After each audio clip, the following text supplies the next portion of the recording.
ፊልሙ የሚጀምረው አንድ ቢግ ቦስ የሚባለውን ህንድ ውስጥ እጅግ ታዋቂና የሚከበር የሚፈራ ታላቅ የወንበዴዎች አለቃን እያሳየን ነው። ቢግ ቦስም የተሰጡትን ስራዎች ከትንሽ እስከ ትልቅ ድረስ በስኬት የሚያከናውን ሲሆን ዛሬም አንድ ስራ ተሰጥቶታል። ነገር ግን ቢግ ቦስ ያንን ስራ በትክክል ስላልፈጸመ ብዙ ጠላቶችን ማፍራት ይጀምራል። ከዕለታት አንድ ቀንም በመኪናው እየሄደ ሳለ ሹፌሩ አንድ ቦታ ያቆማል። ቢግ ቦስም የቆመበት ቦታ እዛው ኮኮናት እየጠጣ ሳለ ነንዱን ያየዋል። ከዚያም ለነንዱ ስላዘነለት ለነንዱም አንድ ኮኮናት ይገዛለታል። ነንዱም ኮኮናቱን ጠጥቶ ቦታውን ለቆ ይሄዳል። የዚህኑ ሰዓት የቢግ ቦስ ታማኝ አገልጋይ የሆነው ለለን ይከደዋል። ለለንም ቢግ ቦስ ብራቸውን ተቀብሎ ስራቸውን ያልሰራላቸውን ሰዎች ያመጣበታል። ሰዎቹም ቢግ ቦስን እዚያው ሊገሉት ሲሉ ነንዱ በመድረስ ቢግ ቦስን ከሞት ያተርፈዋል። ከዚያም እዚያው ከሰዎቹ ጋር ፍልሚያ ይጀምራሉ። ሰዎቹንም አንድ በአንድ መጨረስ ይጀምራሉ። በመሃልም ቢግ ቦስ ለለንን ይገለዋል። ከዚያም ሁሉንም ሰዎች መደብደብ እየጀመሩ ሳለ በመሃል የሰዎቹ ቁጥር ይበዛል። በዚህ ምክንያትም ነንዱና ቢግ ቦስ ቦታውን ጥለው ያመልጣሉ። እየሄዱም ሳለ ቢግ ቦስ ለነንዱ ከዛሬ በኋላ ስሙ ቦስ እንደሆነ ሲነግረው ነንዱ ደስ ይለዋል። ከ15 ዓመትም በኋላ አንድ ቪሽዋስ የሚባል ሰው ጋዜጣ ላይ የነንዱንና የቢግ ቦስን ፎቶ ያያል። የዚህኑ ሰዓት ወንድሙ መጥቶ ለልጁ ይቅር እንዲያደርግለትና አብረው መኖር እንዲጀምሩ ይነግረዋል። ቪሽዋስ ግን በሐሳቡ እንደጸናና ይቅር እንደማይለው ይነግረዋል።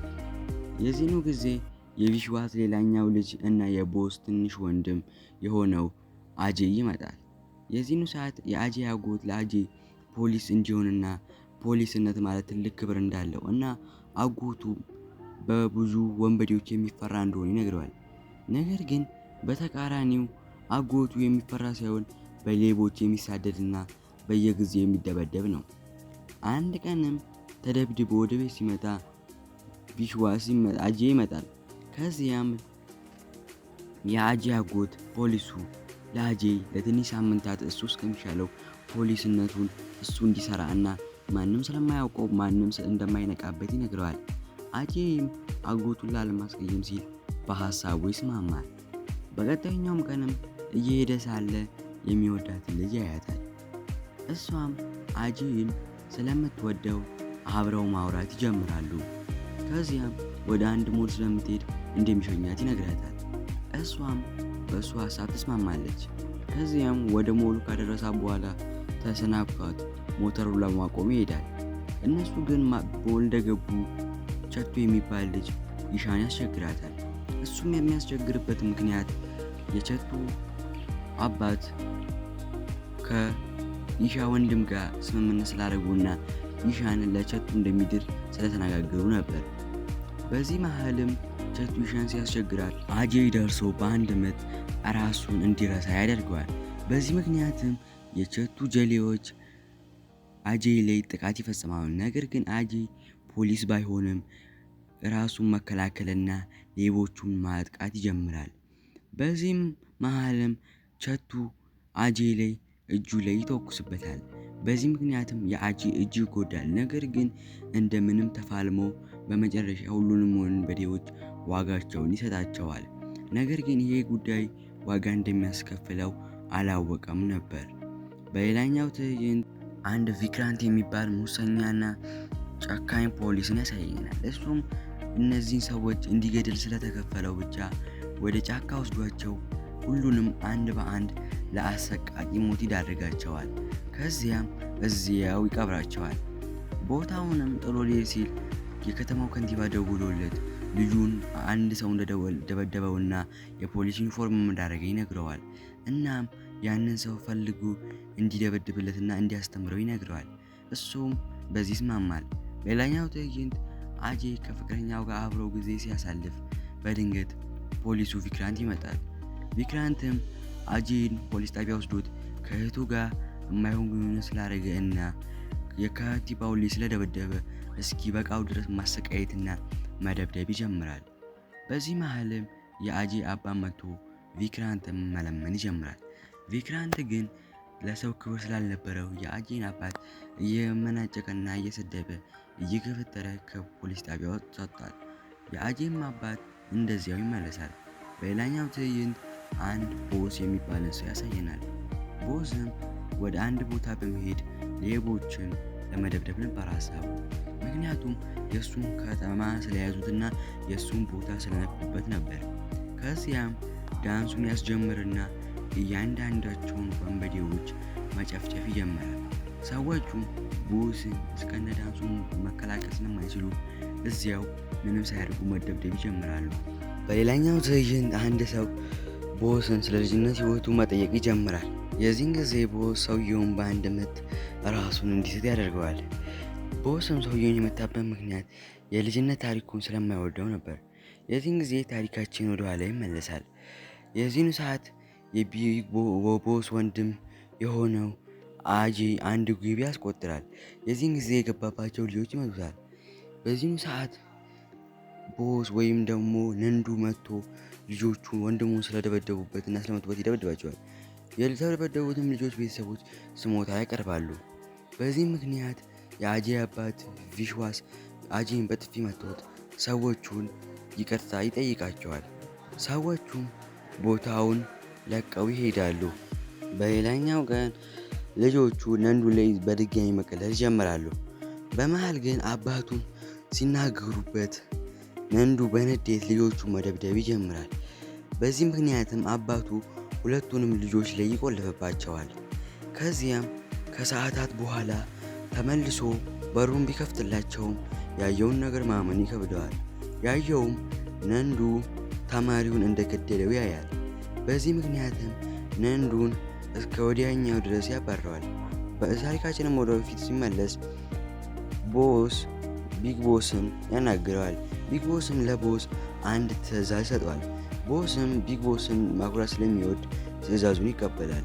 ቢግ ቦስም ፎቶን ይሰጠውና ሰውየው መሰቃየት እንዳለበት ይነግረዋል። በሌላኛውም ሰዓት የቦስ አባት መጥቶ ለቦስ አንድ ፎቶ ይሰጠዋል። እናም ልጁ እንደሆነ ነግሮት ከፖሊሶች እጅ እንዲያተርፍለት ይጠይቋል። ከዚያም ገንዘብ አውጥቶ ይሰጠዋል። ቦስም ገንዘቡን መቀበል ባይፈልግም አባቱ ከነ ፎቶ አስቀምጦለት ይሄዳል። የዚህን ሰዓት የቦስ ተቀጣጣሪ መጥቶ ፎቶውን ያያል። የዚህን ጊዜ ፎቶ ላይ ያለው ሰው ሁለቱም ተመሳሳይ እንደሆነና ከንቲባውም አባቱ የሚሰጡት ፎቶ አንድ እንደሆነ ይረዳል። የዚህን ጊዜ ቦስ አንድ ትልቅ እቅድ ለማውጣት ይሰራል።